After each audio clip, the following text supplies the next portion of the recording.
یکی از کالایی که شما باید در سال 1404 بهش وزن بدید و توجه بکنید، چرا که اکثر تراشه‌های هوش مصنوعی مبتنی بر هوش مصنوعی با نقره و تیتانیوم و سیلیکون ساخته میشه.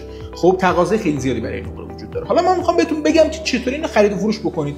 راه و چاهش با طلا یک کوچولو فرق داره. چند تا نکته اول اینه که شما باید از جای معتبری خرید بکنید که مجوز اتحادیه داره. چرا؟ چون معمولا نقره رو شما جایی میفروشید که اصلا اونجا خریدید، یعنی مثلا مثل طلا نیست هر جایی خواستید بتونید بفروشید، میشه یک کوچولو سخت‌تره. نکته دوم در مورد عیارشه. چند تا عیار داره، 999 و 99 و 925. مراقب باشید طلا نقره 925 نخرید، غالب نکنم بهتون، تفاوت‌های قیمتیش فاحشه.